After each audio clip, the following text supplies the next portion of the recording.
Ladies and gentlemen, welcome to the next episode of Make Romance Great.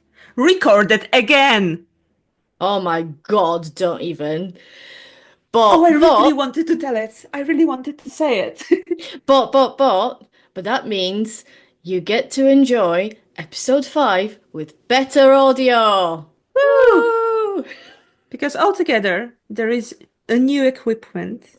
Because Yes. we have 69 downloads, which for the Romance podcast means something. Was Irish. 69 is worthy of celebrating all of you people who believe in us and download and listen to this podcast with better equipment. So thank you for listening. Yes, we were expecting that the first episode with good sound and new equipment will be the next episode, but things happened. Yes. And also, we're gonna tell you all about our beef with tropes, and you deserve to hear about that in good quality. Well, All so the long ugly story lads. short, we recorded this episode some time ago, but it turned out the stupid software got Paulina's voice from the computer's microphone, not from the microphone. So here we Boo! are, boo, boo, boo, boo. But here we are again, recording the same episode again, which I suppose it must happen to every podcaster at some time. So I really hope that since this is happening on the very early stage, this is not going to happen ever again. We have been baptized by the great re-recording misfortune, Yes. and now we are an adult podcast Yes. with adult themes and adult language. My first thought was like, why English is an adult language? And then I realized, oh, it's not what she's saying. Anyways, by the big sigh at the very beginning of this episode, you may already get some ideas about what's our approach to the tropes, and also, as Paulina said it before, our beef with the tropes. So the first thing we need to take into consideration when talking about tropes is the bigger picture. So obviously, when talking about tropes, we think about romance. So a romance is a literary genre. I would even say a novel genre, which also has the subgenres. But I wouldn't even really say that anyone has any beef with subgenres, and no one really criticizes subgenres as they criticize tropes, which would be me as well, but we'll get into that sometime later into the podcast. But yeah, if we come talk about romance, we will have different subgenres here, right? So we will talk about historical romance, contemporary, paranormal. Very, very popular now is the romantasy that used to be called fantasy romance, because this is what Paulina invented when she was 15 and when she was posting it on the blog in Polish, but never mind that. What Technically else? 12, not 15. You were 12. I was 12 when the What the fantasy fuck? romance blog started. Jesus. I And know. here we are talking what uh, teenagers should read or should not read, and there is Paulina just entering all in white or all in black or whatever. In glitter fonts. It was the early 2000s, and I was obsessed with glitter everywhere. All But right, anyway, fine. no, it's true. Like, no one has beef with subgenres because they exist in every literary genre. You know, you break up fantasy into high, low, urban, quasi-historical. Same with crime, you can get gritty, noir, whatever. Every genre has subgenres. That's fine because Period. they mostly focus on how, in what sort of realm or time the thing happens. And that pretty much helps a reader to narrow down what they want to read and what they enjoy. Of course, when you start reading into any type of genre, you'll start a bit of this and a bit of that. And with the time, you will just start more or less seeing what setting or what category you are fancying the most, pretty much. So you may like high fantasy, but you do not enjoy urban fantasy, Just simple as that. At the end of the day, obviously, it ends up with if something is written well, I will read it. But let's be honest, if you are not a fan of contemporary romance, will be a recommendation, let's say, or you'll just jump into the hype train and just go with the flow, but that won't be your first choice to go with. And this kind of goes the same with the tropes, but there's a beef. But we are pausing here because there is some more theoretical introduction that we are going to bore you with. And even before that, like romance is one of those unique genres that has subgenres and it has tropes. It also has Harlequin. And Harlequin, as a publisher, they often categorize themselves as category romance. And I actually checked shortly before we started recording, because obviously we're recording this again, and I had to double check that the numbers are still correct. On their website, they have 617 categories. Now, not all of them are for romance because as a publisher, they do other stuff like self-help, cookbooks, things like this. But a lot of them are for romance specifically. Some are pretty popular and stuff that you'd expect, like Regency, medical, military, Scottish. Anecdotally, I remember in the early 2000s, 2010, there was definitely Shake romance, the precursor to the billionaire romance, but with that extra level of spice. And some of Let's make something very exotic. If we are scared of it, let's just make money off the making it, I don't know, fancy and sexy because Orientalism or stuff like that. But yeah, anyways, I remember this, like, these shake romances. But this is like you said, early 2000s. This is the time, at least in Poland, where there were loads and loads and loads very dramatic news about a woman who married into Muslim wherever he was living, doesn't matter, Egypt or Saudi Arabia or something else. And then what? Parents from Poland had to send a detective to get the woman back because the husband was abusive and the children. So it was actually the same time, like loads of this news were appearing, which I'm not saying like that never happened, but they were made especially because the husband was Muslim. Because if the husband was, I don't know, Catholic German, no one would pay attention because, well, shit happens. But if they were from Western Asia, there is horrible stuff already. Anyways, yes. so I just remember that my reaction at the first recording was the same. Like 617 categories for romance. Okay, let's say that some of them are for different genres, but it's still quite a fucking lot. And if this type of question was on any trivia, like in which website there are 617 categories for romance novel, everyone, including me, would say AO3. Yes, Wattpad, absolutely. because it's fan fiction, and it turns out it's not. We are mentioning fan fiction here. Just put a mental note. We will be back here.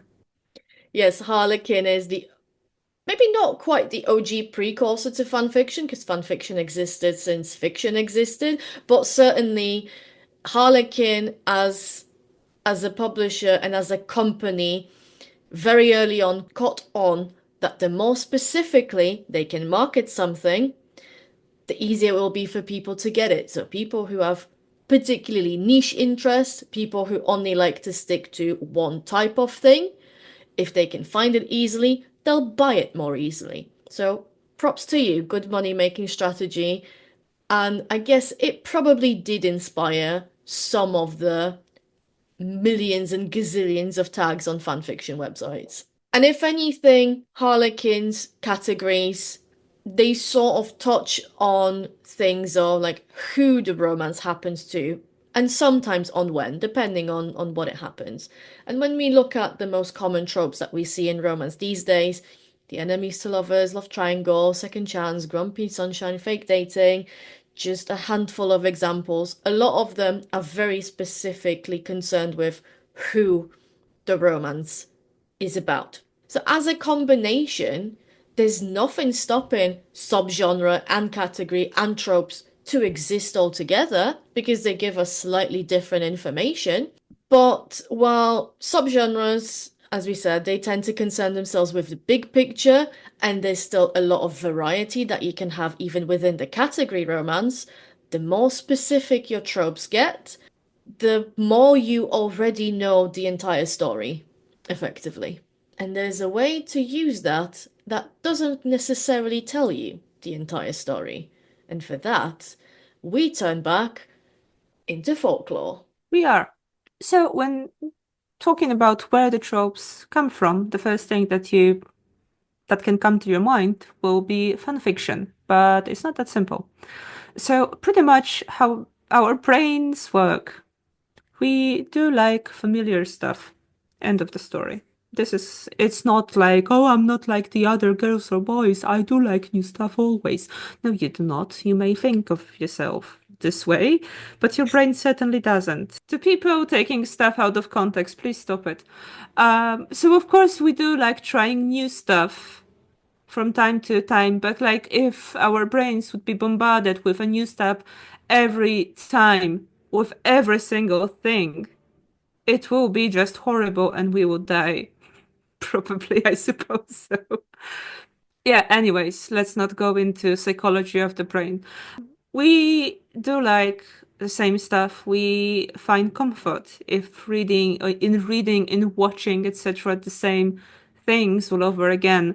Probably that's why the same stories just said with a little bit of difference are so popular. And people criticize the stories? They do, but they are still selling pretty well. I'm pretty sure Um, we said that in like one of the first few episodes. Like yeah, the probably. entirety of romance as a genre is incredibly predicting, and yet it's still very popular. Yeah, because there is a comfort in reading something that you know is going to end well. Sometimes it doesn't end well, even if it's telling you it does end well, looking at you, Twilight. But yeah, we'll get there some other time. You said we are looking into the folklore. So the concept of tropes or so-called motifs was introduced somewhere in 1920s, first by Finnish folklorist Antti Aarne, and then by Russian scholar Vladimir Propp.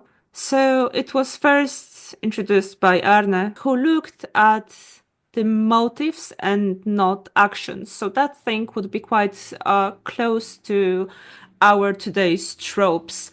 And the thing will be just looking at the tales, looking for these motives like girl with evil stepmother and stepsisters, or the prince marries the youngest girl, which is gross. And then Prop had some issues with that, which happens among scholars, and but also had some good points here. So he was not interesting as much in the motive, so like who is there, but also what they would do, and that action when would determine them as such. So, meaning he would determine characters like, as we said, like the prince, like the princess, the heroine, etc., which doesn't necessarily mean that they would be princes and princesses, etc. There will be, I don't know, the chief of the village and his daughter, etc. That will be still the ruler type, the prince type, the princess type, etc., etc. You get the point. So, pretty much going into the archetypes. How are they determined? As the type of character, not by being called such, but by doing something. So the prince would leave, or the princess would marry someone, I don't know, or the someone else would lose mother, let's say. So he mostly had a look at that. Sadly, he focused only on Russian fairy tales, but being Russian, of course, why would he go into any other countries that Soviet Russia ever conquered? Heavens forbid. But yeah, anyways, so his works were translated to English after some time. And then, just then, obviously, became more famous because everything becomes famous when it's being translated. Among others, Claude Lévi-Strauss was influenced by Propp's works. And yeah, he also had a closer look to the fairy tales, to the motifs, to the actions, who is who, etc., etc., etc. So, nice story, but why am I even saying that? Well, first to say that the tropes are something very typical for the just narrations, for the stories all over the world. Because this type of characters and some type of motifs, according to Antti Aarne, they were appearing all over the world as different scholars were proving. So it doesn't matter if we are talking about fairy tales in Poland or in Russia or in Finland or in the Philippines, there will be similar motifs, which pretty much shows that some narrations are just universal.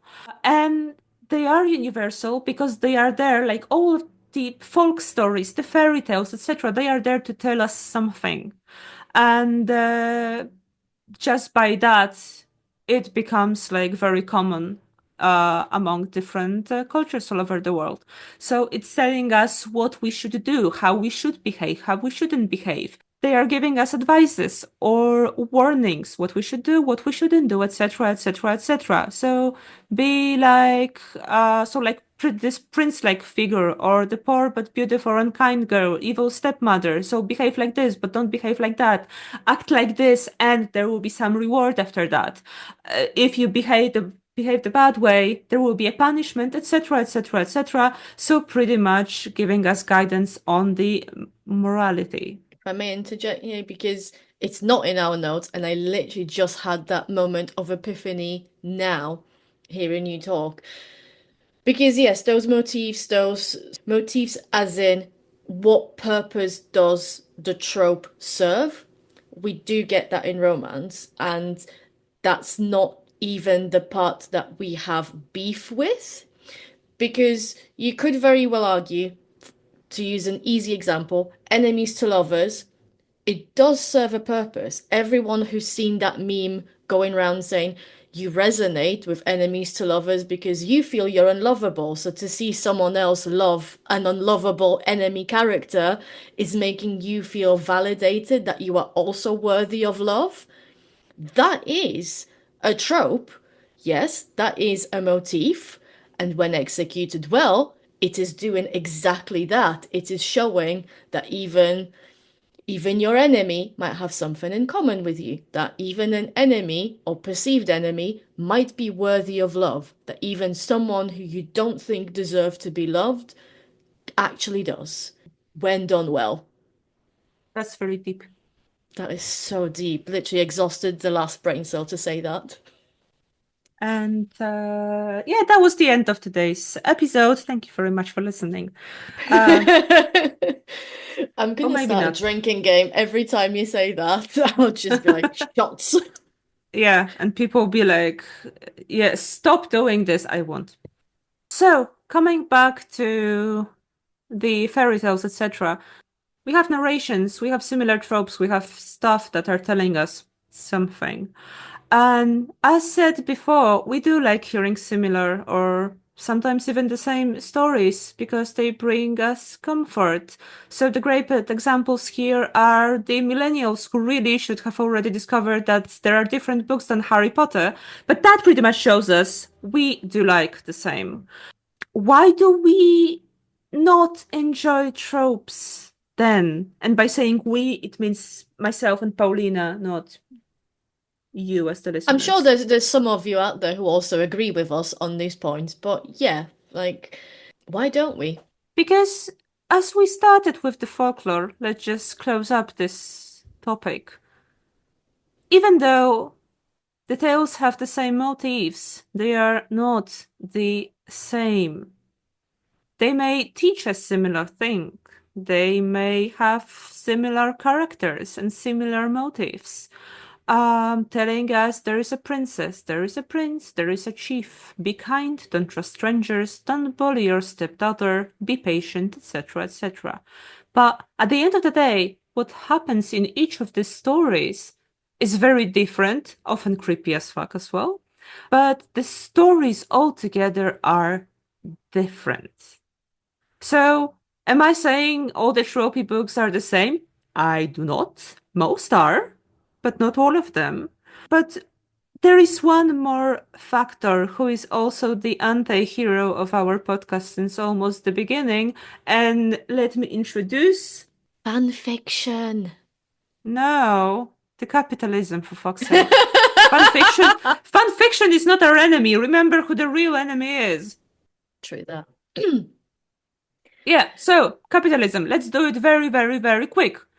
So, what is the problem? Where is the problem? The problem is, as was usual, in capitalism and how publishing industry is part of the problem. Of course, not always, but there being the problem, not the very first time. Absolutely. Dear gentle folk who listen to our podcast, cast your mind to whatever is the big popular thing that you remember from your formative years and look back in your memory to what else was on the bookshelves. When Twilight was big, everything else around on the bookshelves looked not just like Twilight, but was Twilight of some flavour or other. When the Hunger Games took over, suddenly all of young adult fiction was very dystopian, let's have children murdering one another. As I can easily imagine a lot of books being much worse than The Hunger Games because this is a fucking masterpiece. And Suzanne Collins is the global treasure, I would say. I'm just thinking like the other copycats of Twilight, they were worse, and I am thinking, how can that happen? Talent. You have to have talent to make Twilight worse. I would say so. Yeah, continue, please. I'm sorry. Yeah, nowadays we look around at what's out there and you see hundreds and thousands of ACOTAR copies and Fourth Wing copies. Anything that makes it big gets its own wave of copycats.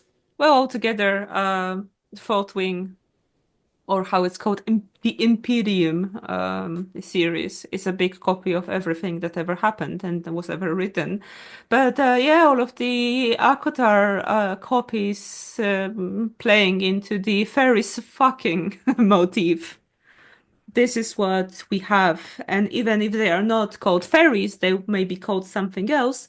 They introduce us to absolutely the same type of creature that is very beautiful and very immortal, and how this plays out. So, yeah, boring.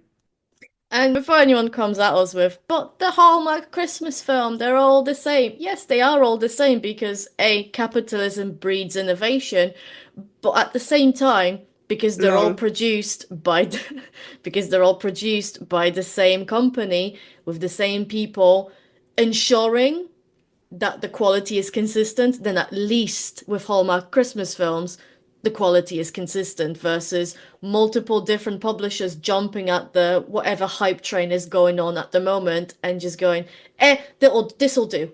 Do people criticize the same Hallmark Christmas films? They do. Will But they only still once watch because it it? is the same film. But will they still watch it? Probably. Absolutely. Yeah, so we criticized the capitalism. Please expect more of that in the following episodes. And then we will And on go. Patreon, we have lots of capitalist rants on Patreon. We already do. Okay, sweet. Yeah, so let's go to the quite final point before talking about tropes, which you already kind of mentioned, but the microphone failed. So Fan the fiction. fan fiction, exactly. Yay! Say it again with us children. Yay! I wanted to say like fan fiction, which will be another ginormous fail. But yeah, anyways, we do have the fan fiction. So What is fan fiction? That's your version of some kind of story, period. That's it. You didn't like Katniss with Peter? Write Katniss with Gale, or Katniss by herself. Do you hate that Kylo Ren died? Spoiler, well, too late. Change it so he leaves and has a steamy or ha ha ha stemmy romance in contemporary times with Rey. I see you, Ailey Hazelwood. You hate the Marauders die, make Sirius and Remus live happily ever after together because they are secretly gay and have romance, etc., etc., etc. There are literally as many fan fiction ideas, not even as many as there are people in the world, There because is some more. fan fiction writers are very prolific and they churn out stuff Oh, absolutely. at rates that are absolutely unimaginable. So, whatever, if you thought of it, someone else probably has already written it. Yeah, we will be talking about fanfiction in the future a little bit more, probably in the ways like why do fanfiction work and some books that are pretty much remade fanfiction, so it can be published, they do not work. Why is it happening? We'll touch on that sometime. I mean, even in this episode, because that is a big part of why tropes don't work. Yeah, pretty much. Yeah, so why does it work? Because we know the characters. Because Yes. someone else developed the characters and wrote the character's story. So you are just using the backstories of the characters in your fan fiction. There is nothing wrong with that. Guilty as charged. I've written many, many, many, many, many fan fiction, and fan fiction still has a place in my heart. And there's absolutely nothing wrong with that because the purpose of fan fiction is more about the emotional release than about literary practice in any sense of the word. Just get it Like, out.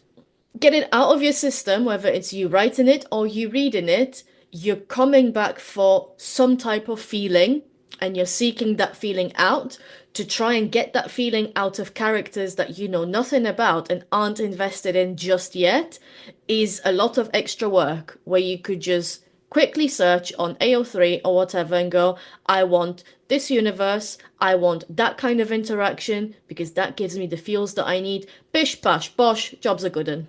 And I would say, coming a little bit back to our common enemy, the capitalism, it kind of is playing the capitalism very well because you can't sue anyone for writing fan fiction. This is fucking free and it will be free because these people are not getting money out of it. They are just writing stuff and they are fan fiction stories, there are fan fiction novels that have thousands readers.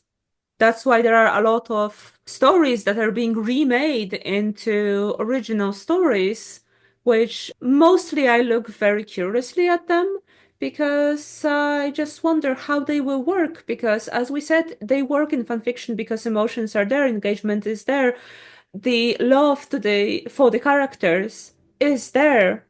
But if you are getting introduced to someone who kind of is someone familiar but is not, it's much harder. So I would say that remaking the fanfiction story to original one is much harder than writing something brand new altogether. Absolutely. The thought I also only just had that we've not talked about before is to me, it would seem that when changing a fan fiction into an original story works well is when the author understands their motifs. Because you think about some of those very popular fan fiction, and a lot of them are about celebrities. To take a celebrity as a motif and change that story into something original, you probably could substitute the celebrity's name and change all of that. And the trope in itself relatively works because we can believe whatever fake celebrity you've made up. It's a lot harder if you don't necessarily understand why, the original universe character, what their role is in that story. What is their archetype? What is their purpose? What story are they telling? And then, without understanding, try and make your original non-fan fiction story work just as well. So at the end of the day, you can convince us that Harry Styles would want to buy you from your mother if you write it well. Because ultimately, when we go, anything is good when it's done well, we love throwing that phrase around. But what does that mean? For one, it means this. It means understand why this particular trope is there. The second point is at the end of the day, trope on their own are not what makes a story good. It's about characters, yes, we've just said that, but it's also about a well-structured and well-paced plot. So if you just reduce your characters to being grumpy and sunshine, that in itself isn't going to work. If you reduce the chemistry between characters to just being forced to stay in one bed, it's not going to work because that's Because it's fucking fucking shallow. shallow. And at the end of the day, the relation between two human beings, or more human beings, or human being and fae, or whatever, it's not reduced to staying in one bed. It's not reduced to fake dating. It's not reduced to being grumpy or being sunshine. Our characters, even if we think like, oh, this person is very simple, someone may be very simple, but they still will not be reduced to being sunshine or being grumpy. There is much more there. So of course we can say someone is just grumpy because this is their character, but very often there is also a reason why they behave this way. And if you as an author or any of the authors that are being published, if they ignore this, it's like, well, enjoy your writing. Even some of the more specific tropes, because the ones that we've mentioned so far, they're still relatively broad, the grumpy sunshine, enemies to lovers, whatnot. But there are some incredibly specific tropes, like the ones that narrow it down to effectively a scene that happens in the story. Like, who hurt you? Someone taking care of one another. Even the specificity of those tropes on their own doesn't help to create a character with a background. Just saying, oh, someone's acting because, like, who hurt you? Well, yeah, answer that question and show it to me in the text. Who did this to you? Who did this to you? Touch her again and I blind you. I was trying to think of another trope and literally my mind went blank. Some other creepy stuff said with this voice. Yeah, we'll stop, sorry. Yeah. So long as you're attractive, then so long as the man is attractive, he will get away with saying all these things. Yeah, which in real life would be creepy. But as we already said at the very beginning of the podcast, we are not in the podcast for the reality. We have enough of the reality in the real Nah, world. fuck that. Yeah, but like speaking of shallow, all of the authors writing something else but kind of the same very often are quite an experience and they do not know how to execute some things. Because like all of these scenes, like we said we have tropes, yes, but we also said that there are very, very tiny and specific things. So I like books with the motive who did this to you. It's like, for heaven's sake, this is not a motif. This is a scene. And why do you want this scene? Because probably in one of the books it was written very well and it gave you emotions. Why did it give you emotions? Well, because probably you knew the backstory of the character and you knew how important for them it was that someone stood up for them. But because it happened, it gave you emotions because you knew the story. So if you are reading the same scene all over again, and if it's not executed well, so you don't know these new characters, you don't know their story, you don't know their backstory, because probably they don't have one, does it give you the same emotions? Probably not. And if it does give you the same emotions, you're probably thinking about this other book and just imagining the same scene with the same characters, even if that's a new book.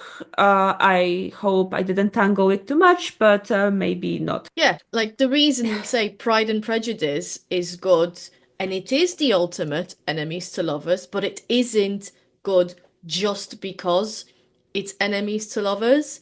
It's good because all of the characters within that have been given depth, have been given a backstory, have been given motivations that align with their current action, and therefore, when they act like enemies turning into lovers, those feelings feel real, as opposed to, I'm just writing here for the vibes, and you're not quite hitting that mark because you're relying too much on people will already know it's fan fiction. That works for fan fiction, it doesn't work for original. Precisely. And you are not building enemies to lovers by saying he's an evil king and I hate him because I don't know, they have power over my land, but he's so wildly beautiful and he disturbs my soul. No, this does Gods. not make it enemies to lovers. Because to be someone's enemy, you need to know this person. Because if you hate the king of the kingdom that conquered your kingdom, you are not hating this particular person, you hate him as the king character, which brings us back to the Propp and Aarne and motives. But that doesn't build the story. That doesn't Absolutely make this not. particular Edgar your enemy because you don't know him. No, absolutely. There is one more thing that we didn't say actually to make the connection between fanfiction and the tropes. What is the main connection? Because the names of the tropes that are being fed to us by all the publishers and TikTok and Instagram and all of the book media is that all of this is literally taken from fan fiction communities. So all of these enemies to lovers, Crumpy Sunshine, Hurt Comfort, etc., etc., this shit is being taken from a fan fiction. It's getting further developed, I would say, by the book media and the influencers, book influencers, or just people that are not influencers, but are just publishing on social media and having fun with reading books, and it gives them joy. Yeah, it's just being more, it became more granular, right? As we said. So, who did this to you? Or something, something. He said this, or he had dark eyes, and whatever, which is like, oh, this is too much. With some things, it brings to my mind pornography as well, because like when you Yes, start reading books with the quote unquote trope dark haired man, it's like, what's the difference between the porn categories, really? there is none. There is none. Yeah, anyways, some food for thought. Which is basically what our beef with tropes boils down to. But we thought, yes, we can end here. But in the episodes about our favorites, we've also touched quite briefly on like, do we think we have favorite tropes? And we've listed some.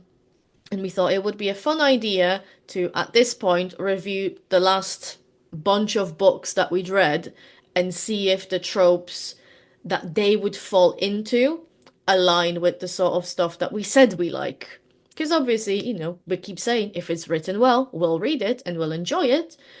But oftentimes, the stuff that we read might not be the stuff that we really want the most of, because you can get your feels from more than just one source. That was also incredibly deep. I'm speechless. And I realized, because again, we are re recording this, that my list is slightly out of date now. So I need to very quickly update it.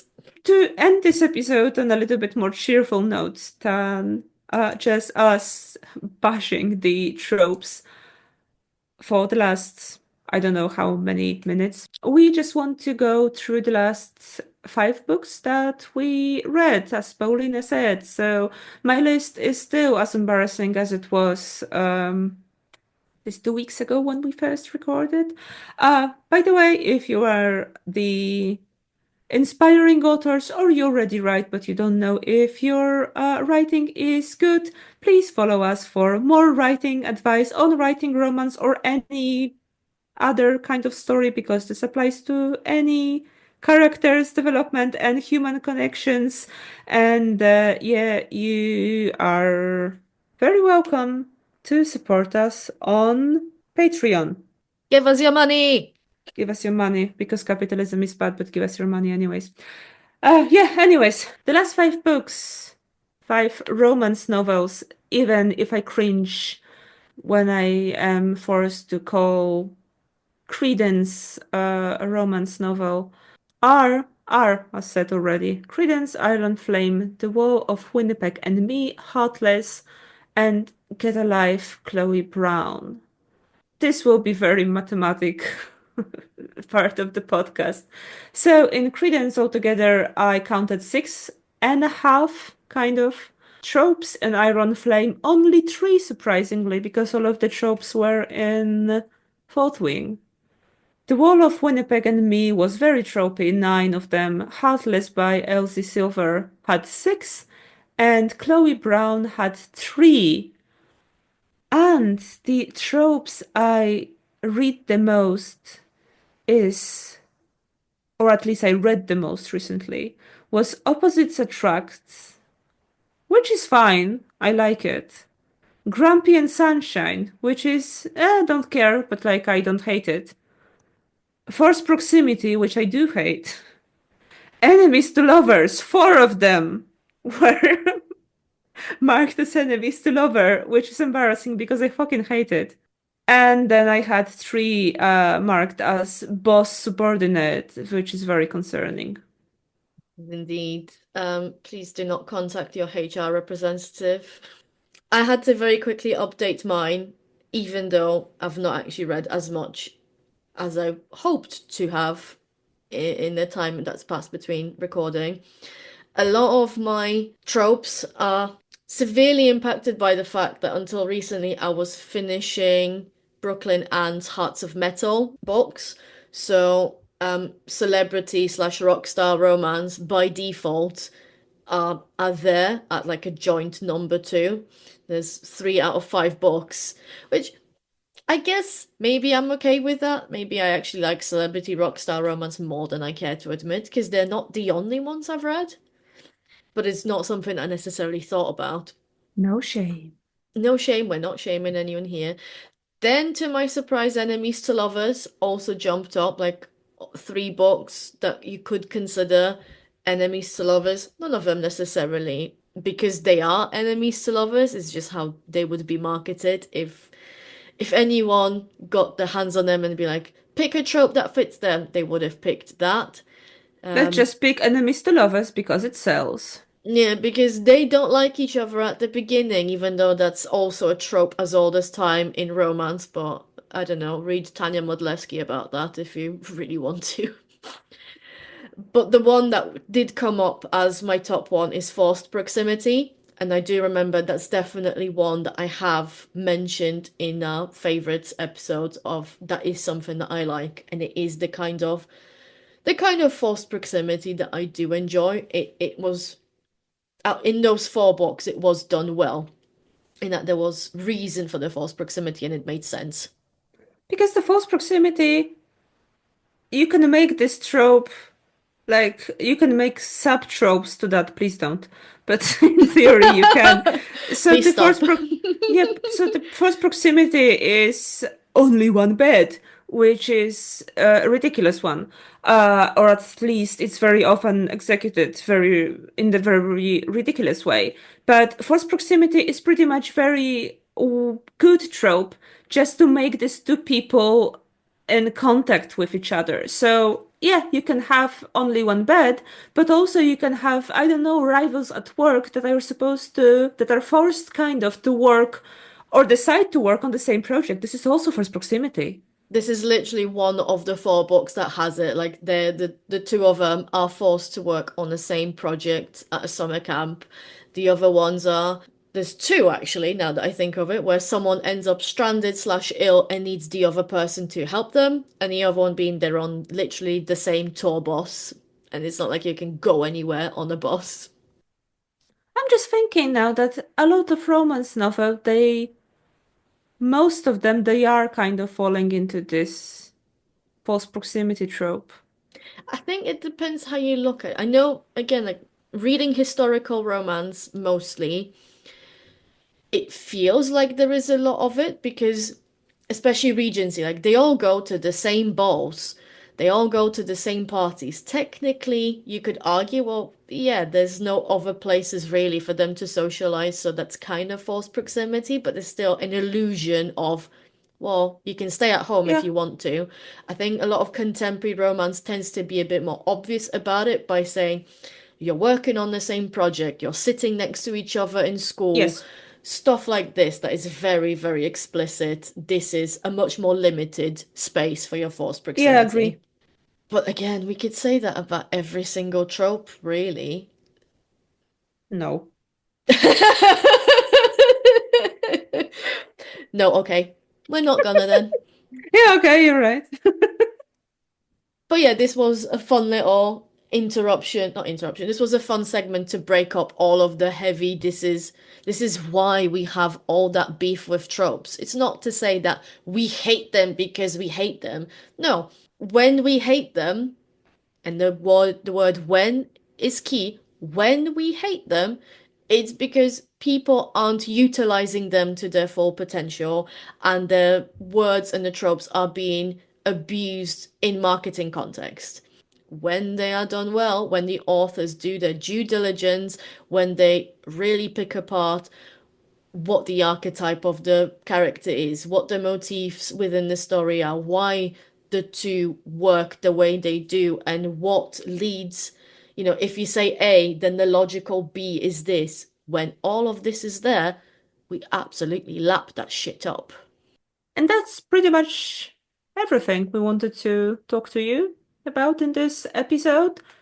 So, in the summary, can we reduce every book or its romantic plot to the tropes? Duh, of course, because they are universal to the stories altogether and to the cultures that has stories, no matter written or oral. And you can say that Pride and Prejudice is enemies to lover, Sense and Sensibility is age gap, and Anne of Green Gables is enemies to friends to lovers, which, by the way, is the best type of romance plot. But altogether, this is not what make these romances great.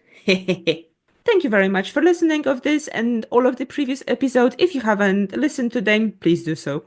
And if you want to reach us, you can do so at makeromancegreat.pod@gmail.com. You can also follow us on Instagram and TikTok on makeromancegreat_pod. And thanks again. And we will see you, or you will hear us, in 2 weeks in another episode when we will try to make romance great. Bye! Bye.